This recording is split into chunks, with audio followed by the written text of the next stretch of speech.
নমস্কাৰ। কবিতাৰ শিৰোনাম অদৃশ্য কিহবাই মোক যেতিয়া প্ৰচণ্ড গতিত ঠেলি লৈ গৈ থাকে। অদৃশ্য কিহবাই মোক যেতিয়া প্ৰচণ্ড গতিত ঠেলি লৈ গৈ থাকে, মই উভতি চাওঁ মোক টানি থকা শিকলিডালৰ আৰম্ভণি বিচাৰি। কিজানিবা শিকলিডাল বান্ধি থোৱা আনডাল শিকলি ছিগি যায়, কিন্তু শিকলি নিছিগে সহজে। শিকলিৰ আনটো মূৰত আছে শুকান গছৰ ৰস শুহি শুহি জীয়াই থকা শিপাগুচ্ছ। অদৃশ্য কিহবাই মোক যেতিয়া প্ৰচণ্ড গতিত ঠেলি লৈ গৈ থাকে, মই বিচাৰি ফুৰোঁ মই উপঙি গৈ থকা অদৃশ্য নাওখন। নাওখনৰ এটা মূৰৰ শিকলিডালত জোৰা দিয়া থাকে আন এখন নাৱৰ পাল, যি শূন্যত উপঙি উপঙি গৈ থাকে, বতাহ, জুই, পদাৰ্থ আৰু শূন্যৰ পৰা শক্তি বিচাৰি। অদৃশ্য কিহবাই মোক যেতিয়া প্ৰচণ্ড গতিত ঠেলি লৈ গৈ থাকে, মই সন্মুখলৈ চালে দেখোঁ অতীতক আৰু পিছফালে চালে বৰ্তমানক। মই সন্মুখলৈ চালে দেখোঁ অতীতক আৰু পিছফালে চালে বৰ্তমানক। আৰু মই য'ত উপঙি আছোঁ সেয়া ভৱিষ্যতৰ উপঙা দীঘল দলং। দিনে দিনে বহলি বহলি আঁতৰি গৈ আছে মোৰ পৰা, মোৰ ভৱিষ্যত। অদৃশ্য কিহবাই মোক যেতিয়া প্ৰচণ্ড গতিত ঠেলি লৈ গৈ থাকে, মোৰ অতীত, বৰ্তমান আৰু ভৱিষ্যত মোৰ পৰা আঁতৰি গৈ থাকে। দ্বিতীয়টো কবিতাৰ শিৰোনাম ভয়। বৰনৈৰ সিপাৰে থকা নীলা পাহাৰখনৰ ছয়াময়াবোৰৰ মাজতে লুকাই থাকে ভয়, মোৰ ভয়। মই ভয় খাওঁ। কিদৰে বাৰু লুকাই থাকোঁ নিজৰেই মাজত, নিজৰেই ভয়ৰ মাজত। মোক দেখিলেই মোৰ দেহৰ ছাঁৰ পিছে পিছে যে দৌৰি আহে ভয়, আৰু আঙুলিবোৰৰ ফাকেৰে মোৰ চকুলৈ ঢাপলি মেলে।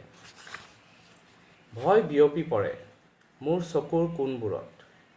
চকুত ভয়, দেহত ভয়, ভয় সৰ্বত্ৰ। চকুত ভয়, দেহত ভয়, ভয় সৰ্বত্ৰ।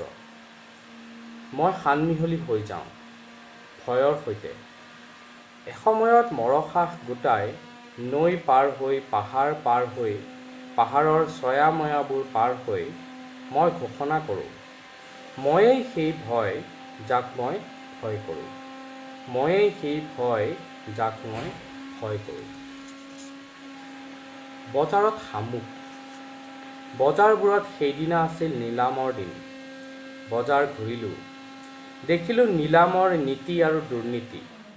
উভতনিৰ বাটত মোৰ পিছে পিছে আহিছিল এটা শামুক। শামুকটোৱে মোক দেখি ক'বলৈ ধৰিলে, বজাৰবোৰৰ বাট বৰ পিছল। গাত যদি নাই শকতি, গাত যদি নাই ধনৰ বল, বজাৰত এদিন তুমি নিজেই নিলাম হৈ যাবা।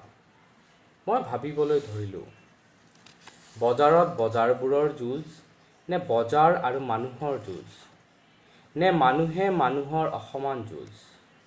বজাৰত বজাৰবোৰৰ যুঁজ, নে বজাৰ আৰু মানুহৰ যুঁজ, নে মানুহে মানুহৰ অসমান যুঁজ।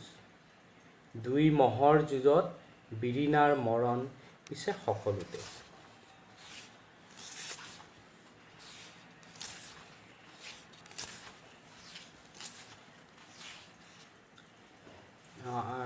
এইটো কবিতাৰ শিৰোনাম মোক আমাক মূৰ্খ বুলি ভাবে।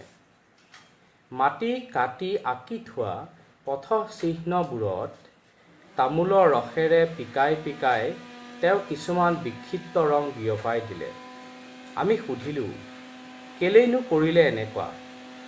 মোক আমাক মূৰ্খ বুলি ভাবে, সহজ সৰল গাঁৱলীয়া মানুহ বুলি ভাবে। সেয়ে মহানগৰবোৰলৈ আমাৰ এই কথা ক'বলৈ ওলাই যায়, অথচ পূৰণ কৰে নিজৰ মধ্যবিত্তীয় স্বাৰ্থ।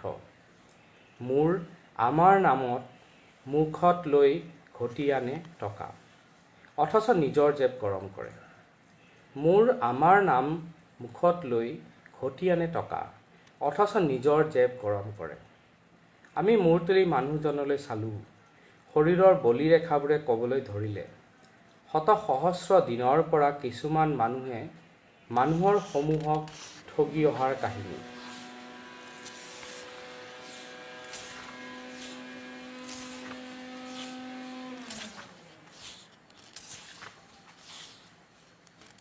শেষৰটো কবিতাৰ শিৰোনাম ভালপোৱাৰ কবিতা 1। সেমেকি থকা চকুহাল চাই থাকোঁতে মনত পৰিল, বিলত মাছ মাৰি থাকোঁতে বোকা গছকি পাৰ হৈ যোৱা কলাফুল দুটা। সেই আবেলি টোপনিত জাপ খাই থকা চকুহালি ৰ'দত শৰীৰ ভাঙি বৈ অহা ঘামৰ চিটিকনি। সেমেকি থকা চকুহালে মোলৈ মূৰ তুলি চালে, হাত দুখন মেলি দিলে মোৰ কোলাত উঠিবলৈ। পাহাৰৰ শিখৰত আমি য'ত ৰৈ আছিলোঁ, তাতেই এদিন জ্বলাই দিছিলোঁ মই সকলোতকৈ ভালপোৱা শৰীৰটো। ভালপোৱাৰ কবিতা 2। ইজনে সিজনৰ মুখ চাওঁ দাপোনত, দাপোনত সময়ৰ অলেখ ক্ষতবিক্ষত দাগ, চিন চাপ নাইকিয়া হৈ গৈছে প্ৰাচীন পল অনুপলবোৰৰ।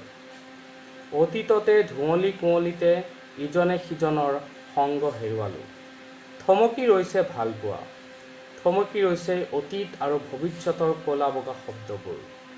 থমকি ৰৈছে ভালপোৱা, থমকি ৰৈছে অতীত আৰু ভৱিষ্যতৰ ক'লা বগা শব্দবোৰ।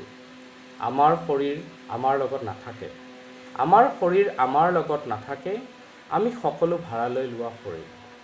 আমাৰ শৰীৰ আমাৰ লগত নাথাকে, আমি সকলো ভাড়ালৈ লোৱা শৰীৰ। ধন্যবাদ।